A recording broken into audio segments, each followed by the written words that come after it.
Sí, mire, frente a la pregunta de Felipe, ¿qué diría yo? En una ciudad que tiene casi 8 millones de habitantes, más una región central importante, tanto económicamente como poblacionalmente, el, el reto es enorme. Y es un reto de planear frente a dos situaciones que son álgidas, no solo en Bogotá, sino ya en el mundo. Y uno es la crisis climática que estamos afrontando. ¿Sí? Para quienes negaban ese hecho y decían que eran inventos de algunos sectores, ya hoy está demostrado por el panel intergubernamental de cambio climático que hay ya un llamado de emergencia para bajar gases de efecto invernadero y tomar medidas de adaptación y de mitigación. Eso significa que ciudades tan grandes como esta tienen que buscar medidas de adaptación, pensar y, como dice Jacqueline, co-construir con la gente qué tipo de medidas y cómo vivimos de una mejor manera, eh, haciendo unas prácticas distintas de vida. Es definitivo eso, definitivo. Y en este modelo que nos presenta, pues aparentemente en el, digamos, en los principios, en los propósitos, se plantea eso como un gran desafío. Y yo digo, pues claro, estamos de acuerdo. Y estamos de acuerdo con que también hay que paliar por lo menos el resultado de la crisis sanitaria, que dejó una pobreza del orden de 42% para Bogotá.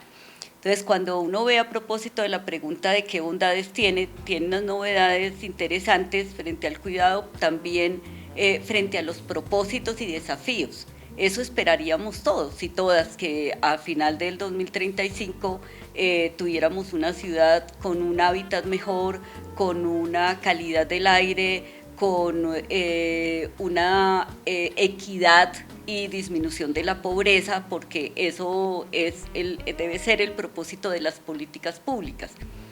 Y donde veo que falla, digamos, el plan de ordenamiento es que justamente esos propósitos se quedan muy en el enunciado, muy, digamos, la intención, pero eso no se traduce en el proyecto normativo que nos presenta la alcaldesa.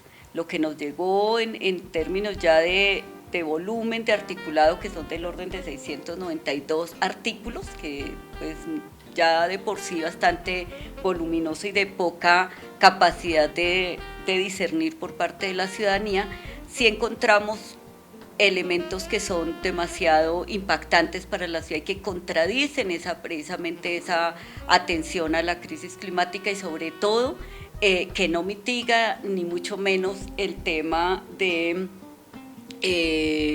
efecto de la pandemia en la pobreza. ¿Por qué razón? Entonces, voy a empezar por el tema de la crisis climática. Nosotros necesitaríamos primero cumplir unos compromisos de bajar gases de efecto invernadero. Ese es como uno de los principios fundamentales. Y en Colombia ese cambio climático se ve en una variabilidad, o sea, picos altísimos. Ustedes han visto cómo suben, tenemos picos altísimos de lluvias y también picos altísimos de sequía. Eso nos va a afectar, por ejemplo, en temas de inundación de las zonas occidentales de Bogotá, Bosa, Fontibón, etcétera. Tenemos serios problemas en sequía por el calor y por islas de calor y por fenómenos justamente de contaminación. Antes de la pandemia, si la gente recuerda, tuvimos ya una alerta y habían manchas amarillas y manchas rojas de contaminación. O sea, estábamos viviendo en una situación en la que prácticamente había que salir con tapabocas, pero además con filtro. Y eso significa que la pandemia nos dio una oportunidad de pensar en que teníamos que cambiar las formas de vida, no solo los hábitos de consumo, pero también las formas de vida, incorporar elementos novedosos en el consumo de agua, de energía, de combustible, entre otras, y también de ordenar el territorio en función de tener áreas que mitiguen, por ejemplo, inundaciones. En este caso los humedales cumplen una función excelente, todo el sistema hídrico, pero también de mitigación en términos de arborización, de bosques, de áreas revertecidas. ¿Qué es lo que nos presenta la alcaldesa? Nos presenta un plan de ordenamiento que, por el contrario, nos plantea malla vial, o sea, el propósito de este plan de ordenamiento y se ve en el presupuesto que destina a la malla vial y a la movilidad es más del 90%, del orden del 92%. Alrededor de unos nodos multimodales, así se llaman, que es donde convergen todos los sistemas viales, transporte férreo, transporte del metro, transporte Transmilenio, etcétera. Ahí se van a desarrollar los grandes asuntos urbanísticos. Y estos asuntos urbanísticos le da toda la posibilidad al mercado del suelo, es decir, a los grandes constructores, de comprar suelo para renovar, o para, más bien en términos técnicos es la renovación, pero explicado para que todo el mundo lo entendamos, es elevar la construcción a niveles que pueden ser de 20, 25 pisos. En un área que es de más de 6.500 hectáreas en Bogotá, solo en ese sentido de la renovación, y otras 12.000 en un instrumento que se llama consolidación general, que también busca densificar. Entonces, la pregunta que se hace, que nos hicimos en el CTPD es si hay poco crecimiento de población, porque ya el DANE lo indica así, ¿qué necesidad tenemos de entregarle la mitad del perímetro urbano a los constructores para que densifiquen? Ahí hay un negocio. Como decía Jackie, no es para solucionar problemas de vivienda a los más necesitados, porque es una sobreproducción de construcción, que frente a la crisis climática no sabemos cómo se va a comportar, porque más gente, más edificaciones, también es más vehículos, más movilidad, que seguramente con el mismo combustible fósil que venimos usando, pero por otro lado también se reduce entonces el área verde por persona, por habitante. Ese es un problema que a mi juicio atraviesa todo, porque realmente aquí lo que se dice es, se toman áreas completas, por ejemplo en Teusaquillo, Barrios Unidos, la mitad de Barrios Unidos se convierte en otra cosa. Entonces, por un lado, hay este tema ambiental, pero por otro, acaba con las unidades de planeación zonal, con las UPZs, y de alguna manera desaparecen los barrios que han sido históricamente construidos por la comunidad, hay un tejido social, hay una producción en sus viviendas, y entonces sabemos que muchas de nosotras, incluso cabezas de familia en mujeres, están dependiendo de su vivienda también para producir y también para generar un ingreso. Eso es una incertidumbre. Posiblemente más de 1 millón de hogares en Bogotá se quedan sin su vivienda, que es donde producen y donde generan ingresos.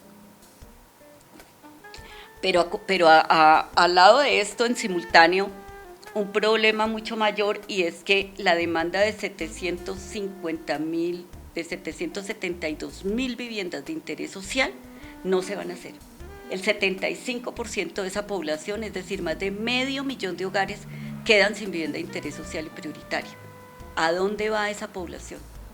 Esa población va a ser desplazada, aumentando ya la crisis de desplazamiento en Colombia, pero además posiblemente va a quedar a expensas de que los urbanizadores ilegales sigan ocupando terrenos ilegales en la periferia y en la estructura ecológica principal. Entonces, dos fenómenos ahí es el renacer de Bogotá, no es tal, es seguir profundizando una situación de inequidad, de segregación y posiblemente una situación en que se agudice el tema de los efectos del cambio climático. Y por último, yo me quiero referir al tema ambiental, porque ha sido uno de los, digamos, eslogan que se usan en este plan, y es que es la ordenadora del suelo. Resulta que la estructura ecológica principal, de los valores que tiene Bogotá resaltar, es todo el sistema hídrico. Nosotros recogemos agua desde los páramos, Sumapaz, Chingaza, el nacimiento del río Bogotá, atraviesa, nos baña nuestro territorio y termina en unos humedales, en unos sistemas de humedales que conectan con el río Bogotá, y eso va hacia la región. Si tú sobre esos ecosistemas tan importantes le atraviesas las vías, le atraviesas vías importantes y grandes como la ALO, la longitudinal de Occidente, y encima proyectas una segunda vía del metro sobre los humedales y, el Regiotran y todo el sistema férreo, que es interesante, porque pues ojalá recuperemos nuestro sistema férreo, pero atraviesan la estructura ecológica principal, eso fragmenta la función que cumple o disminuye la función que cumple la estructura ecológica, y es la conectividad a través de corredores verdes, arbóreos y lo que les decía, la amortiguación de inundaciones. Pero por otro lado, tenemos otro problema en términos ambientales, y es que a mayor gente, mayor demanda de agua.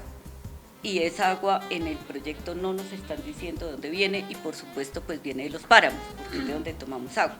Y no se surte, Bogotá no surte solamente a Bogotá, surte a 11 municipios. Entonces, esos problemas no nos los resuelve el plan de ordenamiento, y vamos a tener una huella, no solo para el 35, lo que se haga en Bogotá en construcciones y en este momento en toda esa intervención agresiva, va a quedar como una huella para las futuras décadas. Ese es el problema. Y seguimos atrayendo gente a Bogotá sin pensar en una región mucho más, digamos, equitativa, y pues que le dé calidad de hábitat a la gente. Ese es el renacer que nos ofrece la administración. Por eso el CTPD hizo un documento sustentando estos problemas, porque además en mes y medio obviamente no se consulta a las comunidades, que son las que conocen desde sus territorios la problemática.